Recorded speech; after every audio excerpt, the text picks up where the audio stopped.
ചേച്ചിക്ക് വിളിക്കാൻ കണ്ട നേരം.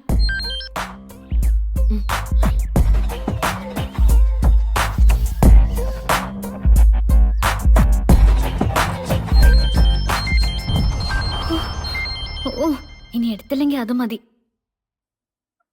ഹലോ ചേച്ചി. നീ എന്തിനാ എന്റെ കോള് കട്ട് ചെയ്ത? അത് ഞാനിവിടെ നല്ല തിരക്കില്ല ചേച്ചി. അത്യാവശ്യമായ ഒരു ജോലി ചെയ്തു തീർക്കാനുണ്ട്. എന്തായി എന്റെ കാര്യം? നീ പവൻ സാറിനോട് സംസാരിച്ചോ? അത് ഞാൻ പറയാം. ആദ്യം ഞാൻ ഈ ജോലി ഒന്ന് തീർത്തോട്ടെ. ചേച്ചി ഞാൻ പിന്നെ വിളിക്കാം. നീ സംസാരിച്ചോ ഇല്ലയോ? അതെങ്കിലും ഒന്ന് പറഞ്ഞിട്ട്.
യെസ്, പറയൂ.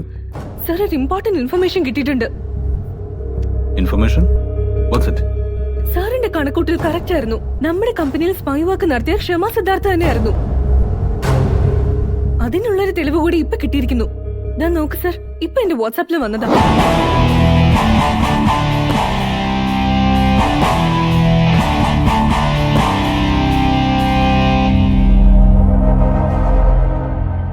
ഇപ്പൊ ഉറപ്പായില്ലേ സർ, ഏഞ്ചലിന് വേണ്ടി നമ്മുടെ കമ്പനി ക്ഷമയാണ് ഒറ്റ കൊടുത്തതെന്ന്.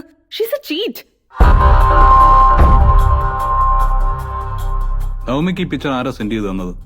അത് ഞാനും നോക്കി സർ, പക്ഷെ ഈ നമ്പർ എന്റെ കോണ്ടാക്ട് ലിസ്റ്റിൽ ഇല്ല. ആളറിയാൻ പറ്റുന്ന ഒരു പ്രൊഫൈൽ പിക്കോ അല്ല ഇതിലുള്ളത്. അത് സാരമില്ല, നമ്പർ ആരുടേതാണെന്ന് ഞാൻ ട്രേസ് ചെയ്തോളാം. ഏതായാലും ഈ പിക്ക് എനിക്കൊന്ന് ഫോർവേഡ് ചെയ്തേക്ക്. Sure sir. തൽക്കാലം ഇങ്ങനെ ഒരു തെളിവ് നമുക്ക് കിട്ടിയാലും ആരോടും പറയണ്ട. ഇല്ല സർ. ശരി, നവമി പൊയ്ക്കോളൂ. ഓക്കെ.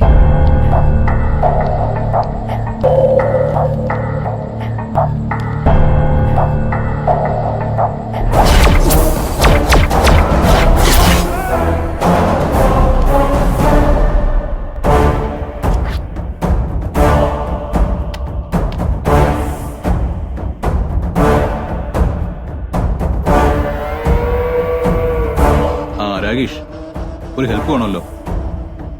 എനിക്കൊരു നമ്പർ ഒന്ന് ട്രേസ് ഔട്ട് ചെയ്ത് തരണം. ഓക്കെ, ഞാൻ അയച്ചു തരാം.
ഹലോ പ്രകാശ്, മെസ്സേജ് കിട്ടിയില്ലേ? അത് വെച്ചൊരു സ്റ്റോറി ബോർഡ് ഇമ്മീഡിയറ്റ് ചെയ്യണം. അതൊക്കെ തന്റെ ഇഷ്ടം, പക്ഷെ പാഴാക്കാൻ നമ്മുടെ അടുത്ത് സമയമില്ല. അറ്റ് ദ ഏർലിയസ്റ്റ് എനിക്കത് വേണം. അതൊക്കെ എനിക്കറിയാലോ. താൻ അവിടുന്ന് അത് അയക്കുന്ന സമയത്ത് തന്നെ തന്റെ അക്കൗണ്ടിൽ ക്യാഷ് ക്രെഡിറ്റ് ആയിരിക്കും. Okay, make it fast.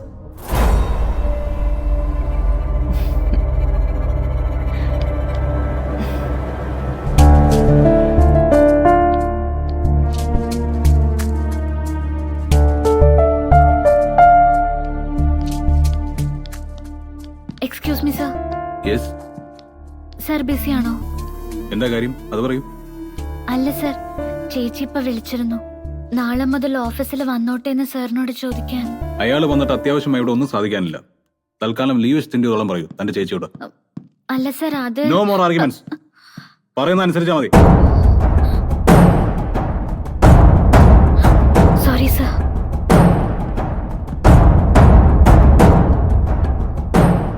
എന്തു പറ്റിയതാ? സാറെന്തിനാ റേസ് ആയത്?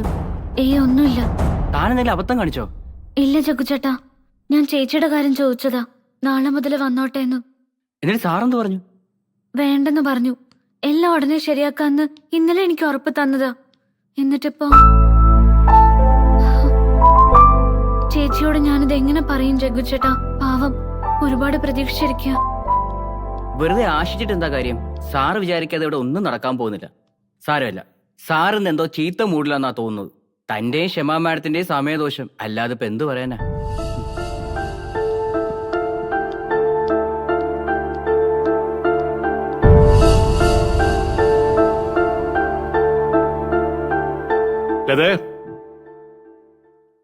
എവിടെ ഒരു ചായ പതിവുള്ളായിരുന്നല്ലോ, കിട്ടിയില്ല. ഹലോ ലതേ, എവിടെ പോയി?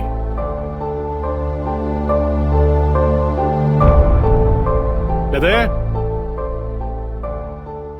ലതേ,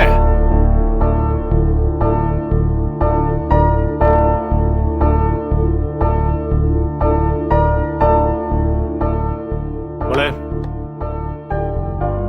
മോളെ, അമ്മ എവിടെ മോളെ? ഞാൻ കണ്ടില്ല അച്ഛാ. കുറച്ചു മുമ്പ് ഹോളിൽ ഇരിക്കുന്ന കണ്ടല്ലോ. വിളിച്ചിട്ട് കേൾക്കൊന്നുമില്ല. നീ ടെറസിലെങ്ങനെ ഉണ്ടോ? മോളൊന്ന് പോയി നോക്കിയേ. ആ. ഈ സമയത്ത് അവിടെ പോവാറില്ലല്ലോ. ചേടാ, എങ്ങോട്ടെങ്കിലും പോണെങ്കിൽ ഇവക്കൊന്ന് പറഞ്ഞിട്ട് പോയിക്കൂടെ? അമ്മേ, അമ്മേ.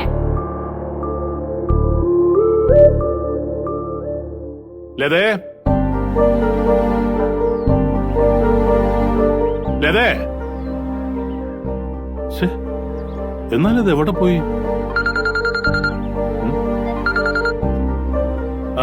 ഹലോ സലോമി, എന്താ മോളെ വിളിച്ചത്? സലോമി, അങ്ങൾ ഉടനെ അങ്ങോട്ടെത്താം. മോൾ അവിടെ തന്നെ ഉണ്ടാവണം. ദേ എത്തി.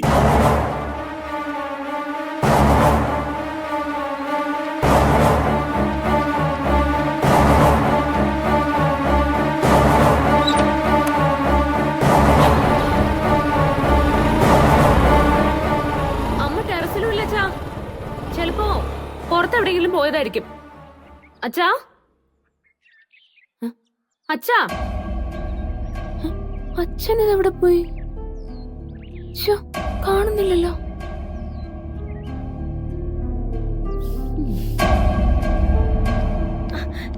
ഡിസ്കൗണ്ട് സെയിൽ ഇവിടെ അല്ലേ? അയ്യോ ചേട്ടാ, ഡിസ്കൗണ്ട് സെയിൽ ഇവിടെ ഇവിടെയാണെന്നാണ് പറഞ്ഞത്. ഓരോരുത്തർ കൊണ്ടുപോകുന്ന കണ്ടില്ലേ? ഓസിന് കിട്ടിയ ആസിഡ് തന്നെ. കർത്താവേ, ഈ സിദ്ധാർത്ഥങ്ങൾ ഇന്ന് വരാത്തെ. എന്താ മോളെ? അങ്കിൾ, എന്താ സലോമി, എന്താ മോളെ പറ്റിയേ? ലതാന്റെ ഇവിടെ അവക്ക് എന്താ പറ്റിയേ? ആന്റി ഷോപ്പിലുണ്ടെങ്കിൽ കുറച്ചു മുന്നേ ഞാൻ ഇതുവഴി പോയപ്പോ കടയ്ക്ക് മുന്നിൽ ആൾക്കൂട്ടം കണ്ട് നിർത്തി നോക്കിയതാ. ചെന്ന് നോക്കുമ്പോ ആന്റി ഉണ്ട് ഉള്ളില്. ഡ്രസ്സും മറ്റു സാധനങ്ങളും തൂന്നി വിൽക്കാൻ ആൾക്കാർക്ക് വിൽക്കാം. ഞാൻ ചോദിച്ചപ്പോ പറയാ സ്റ്റോക്ക് ക്ലിയറൻസ് സെയിലാണെന്ന്. ആന്റിയുടെ കൂടെ ആരെയും കാണാതായപ്പോ എനിക്ക് എന്തോ ഒരു പന്തികേട് തോന്നി. അതാ ഞാൻ അങ്കിളിനെ വിളിച്ചത്. കുറച്ചു മുമ്പ് വരെ എന്തൊരു തിരക്കായിരുന്നോ. ചെല്ല അങ്കിൾ, ഉടനെ എന്തെങ്കിലും ചെയ്തില്ലെങ്കിൽ കട ഇപ്പൊ കാലിയാവും. ഈശ്വര, അവളത് എന്ത് ഭാവിച്ച? വേഗാട്ടെ വേഗാട്ടെ, വേഗം സെലക്ട് ചെയ്തോ. വമ്പിച്ച ആദായ വിൽപ്പന. എല്ലാവർക്കും വാങ്ങാം, മാഡം ഇതും കൂടെ. ഇഷ്ടം പോലെ വാങ്ങാം. ഈ 3 100 രൂപയ്ക്ക് തരും. ഇതെന്താ? എടുത്തോ. ഇതെന്ത് വിലയാ? 3 100 രൂപ. 3 100 രൂപ. വാ വാ വാ, വേഗം വന്നേ. 3 എടുത്താ 100 രൂപ. കവർ തരൂ. 5 എടുത്താ 200. വേഗം വന്നേ. ആദായ വിൽപ്പന. പിടിച്ചോ പിടിച്ചോ, ആദായ വിൽപ്പന. വാ വാ, എടുത്തോളൂ എടുത്തോളൂ. ഏത് വേണേ എടുത്തോളൂ. എന്ത് വിവരക്കാണ് നീ കാണിക്കുന്നേ? സിദ്ധുവേട്ടൻ വന്നോ? വേഗം കൗണ്ടറിലേക്ക് ചെന്നേ. എല്ലാം കൂടെ എനിക്ക് ഒറ്റയ്ക്ക് മാനേജ് ചെയ്യാൻ പറ്റുന്നില്ല. ഞാൻ പറയുന്നു കേൾക്ക്. സിദ്ധുവേട്ടൻ കണ്ടില്ലേ, കച്ചവടമൊക്കെ തകർത്തിയായിട്ട് നടക്കുക. എല്ലാരോടൊന്ന് മനസ്സ് വെച്ചാ ഇപ്പൊ തന്നെ ഇതൊക്കെ തീർത്ത് കട കാലിയാക്കാം. ആന്റി, സലോമി, നീ കൂടെ സഹായിക്കട്ടാ. ചെല്. ലതേ, ആന്റി, ആന്റി, ആന്റി എന്താ ഇത്? ഇതെല്ലാം ആന്റി, കൂടി എന്താ ഓഫർ പയ്യനെ? എങ്ങനെയാ? ചുമ്മാ ഇരിക്കേ. 300 രൂപയ്ക്ക് തരൂ. തരാം തരാം. അങ്ങനെയാണെങ്കിൽ 2 കൂടെ എടുക്കാം. ഇതിപ്പോ കൊടുക്കുന്നില്ല. നിങ്ങളൊന്ന് പോയേ. അത് കൊള്ളാം, ആള് വിളിച്ചിട്ട് കളിയാക്കുന്നു. കച്ചവടം മുടക്കാതെ മാറി നിൽക്കുക. പൈസ പിടിക്ക്. അത്താ 300 300. അങ്കിൾ, എന്തെങ്കിലും ഒന്ന് ചെയ്, അല്ലെങ്കിൽ ഇതൊക്കെ ആൾക്കാർ അത് കൊണ്ടുപോകും. നിനക്കെന്ത് വേണം? നിന്നെ ആരെങ്കിലും ഇവിടെ വിളിച്ചോ? സിദ്ധുവേട്ടാ, ഇവിടെ അങ്ങ് പറഞ്ഞു വിട്ടെ. ഇങ്ങനെ മിഴിച്ചു നിൽക്കാതെ അങ്ങോട്ട് ചെല്ല് സിദ്ധുവേട്ടാ. ഞാൻ പറയുന്നൊന്നും കേൾക്കുന്നേ. ചെന്നവർക്ക് എന്ത് വേണമെന്ന് വെച്ചാൽ എടുത്തു കൊടുക്ക്. വിട്ടെ. സിദ്ധുവേട്ടാ, അതെ, എല്ലാവരും വന്നേ. എല്ലാവരും ഇറങ്ങി പോയേ. കാണിക്കണേ. ഇന്നത്തെ കച്ചവടം കഴിഞ്ഞു. അയ്യോ എല്ലാവരും ഇറങ്ങി പോകാനാ പറഞ്ഞേ. അയ്യോ, എന്തോന്നാടോ ഈ കൈ പിടിച്ചോണ്ടിരിക്കുന്നത്? സിദ്ധുവേട്ടാ, അങ്ങനെ ഇറങ്ങി പോയേ, ചെയ്യല്ലേ. ഇറങ്ങി പോടോ. അവര് നിങ്ങൾ എന്ത് പണിയായി കാണിക്കുന്നത്? ഞങ്ങളെ വിളിച്ചു കയറ്റിട്ട് അപമാനിക്കുന്നു. തന്നെ ഒന്നും ഇതിനു മുമ്പ് ഇവിടെ കണ്ടിട്ടില്ലല്ലോ. ഓസിന് കിട്ടുമെന്നാകുമ്പോ വലിഞ്ഞു കയറി വന്നിരിക്കുന്നു. ഇറങ്ങി പോയേ, ഇറങ്ങി പോടോ. സിദ്ധുവേട്ടാ, ചെല പോടോ. സലോമി, പോ. കച്ചവടം മുടക്കല്ലേ. ചെല പറഞ്ഞാ കേക്ക്. ഇറങ്ങി പോയെന്ന് കടന്നു. സലോമി, നീ ഒന്ന് പറഞ്ഞ് മനസ്സിലാക്കി. എല്ലാരും പറഞ്ഞു വിട്ടു. സിദ്ധുവേട്ടാ, എല്ലാവരോടും ഇറങ്ങാനും പറഞ്ഞേ. എല്ലാരും പറഞ്ഞു വിട്ടു. ഓ, എല്ലാരും പോവാ. ആൾക്കാരെ പറ്റിക്കും. അയ്യോ ചേട്ടാ, അടക്കല്ലേ അടക്കല്ലേ. പോടോ. ഒന്ന് കേറിക്കോട്ടെ ചേട്ടാ. തന്നോടോ പോവാൻ പറഞ്ഞേ. എവിടത്തെ ഇടപാടാ ഇത്?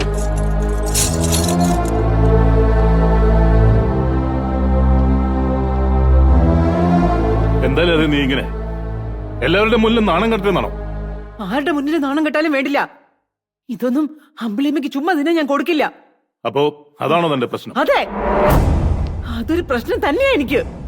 നമ്മൾ കടവും കാവലും വാങ്ങി കഷ്ടപ്പെട്ടുണ്ടാക്കിയ വകയൊന്നും അവരങ്ങനെ ചുമ്മാ കൊണ്ട് അനുഭവിക്കണ്ട. അതിന് ഞാൻ സമ്മതിക്കില്ല. അതിനും ഭേദം കിട്ടുന്ന വിലക്ക് നാട്ടുകാർ കൊടുക്കുന്നതാ. അതിന് അമ്പിളിയമ്മക്ക് ഇത് നമ്മൾ ചുമ്മാ കൊടുക്കാണെന്ന് നിന്നോട് ആര് പറഞ്ഞു? ആര് പറഞ്ഞില്ലെങ്കിലും ഒടുവിൽ സംഭവിക്കാൻ പോകുന്ന അത് തന്നെയായിരിക്കും. അതെനിക്ക് നന്നായിട്ട് അറിയാം. ഇതിനൊന്നും വില തരാൻ പറ്റില്ലെന്ന് പറഞ്ഞ് ഒടുവിൽ അവര് നമ്മളെ പറ്റിക്കും. അങ്ങനെ അങ്ങനെ നമ്മളെ മണ്ടരാക്കി അവര് മേടിക്കാവണ്ട. അതിന് നല്ലത് നാട്ടുകാർക്ക് വെറുതെ കൊടുക്കുന്നതാ. കൊണ്ടുപോട്ടെ, എല്ലാരും എല്ലാം കൊണ്ടുപോട്ടെ. എന്നാലും ഞാനതൊന്നും അവർക്ക് വെറുതെ കൊടുക്കില്ല. കൊടുക്കില്ല ഞാൻ.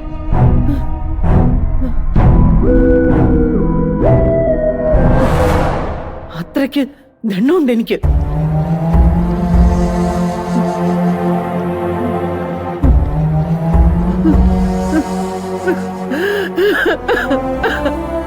ലതേ,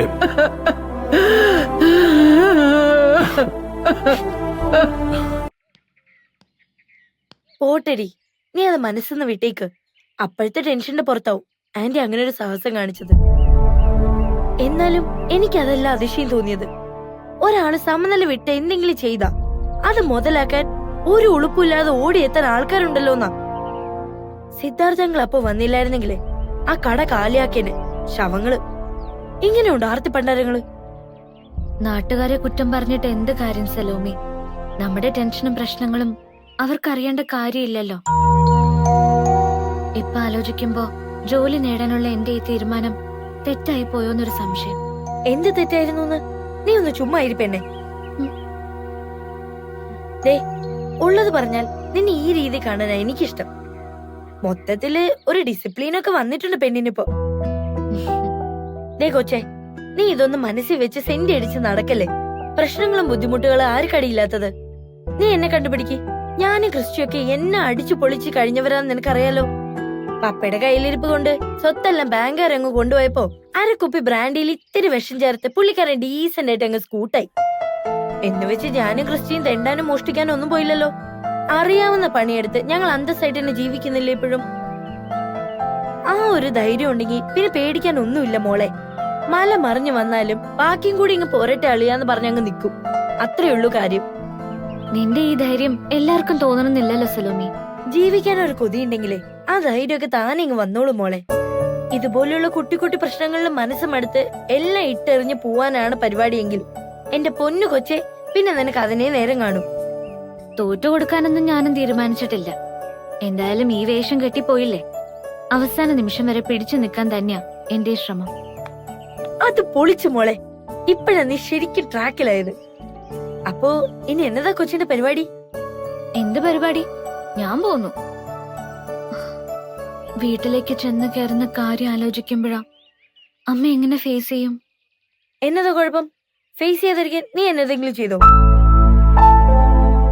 ഒന്നോർത്താ ആന്റി വായിൽ വെള്ളം നിറച്ച് മിണ്ടാതെ ഇങ്ങനെ ബൊമ്മക്കൊല്ലു പോലെ ഇരിക്കുന്നതിന് നല്ലത് ഇടയ്ക്ക് ഇങ്ങനെ ചില കോമഡികളൊക്കെ കാണിക്കുന്നത്.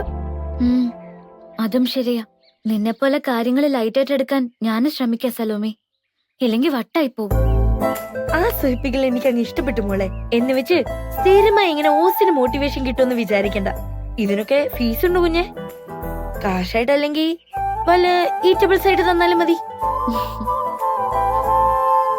എന്താ മോനെ, ഇപ്പൊ ഏഞ്ചലിന്റെ കഴിവില് നിനക്ക് വിശ്വാസായോ? നിന്നെ കൊണ്ട് പറ്റാത്തത് ഇവിടെ ഇരുന്നു കൊണ്ട് ഒരു നയ പൈസ ചെലവില്ലാതെ സിമ്പിളായി ഈ ഏഞ്ചൽ മറിയെ സോൾവ് ചെയ്ത കണ്ടോ? ഇനി ഡ്രീംസ് ഓൺ ഫ്രെയിംസിലെ നഷ്ടപ്പെട്ടു പോയ കസേര തിരിച്ചു പിടിക്കാന്ന് അവളല്ല, അവളുടെ ചത്തുപോയ കാരണവന്മാർ വിചാരിച്ചാലും നടക്കില്ല. കമ്പനിയെ ചതിച്ചത് അവള് തന്നെയാണെന്ന് പവൻ മാധവന് ഉറച്ചു വിശ്വസിക്കാൻ ഇതിൽ കൂടുതൽ തെളിവെന്ത് വേണം?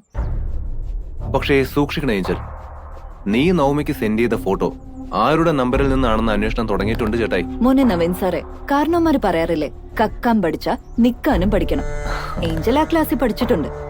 അതിന്റെ പരീക്ഷ ഫസ്റ്റ് ക്ലാസ്സിൽ പാസ്സായിട്ടുമുണ്ട്. അന്വേഷിച്ചിറങ്ങട്ടെ പവൻ മാധവ്. അങ്ങ് ശിവകാശിയിലെ കോവിൽപ്പെട്ടി റോഡിലുള്ള പ്രസിൽ സിനിമ പോസ്റ്റർ അടിച്ച് മാമുണ്ണുന്ന ഒരു പാവം ദ്വരൈസ്വാമിയിൽ ഇടിച്ചു നിന്നോളും ആ വണ്ടി. എന്തായാലും ഇന്നത്തെ ദിവസം കൊള്ളാം.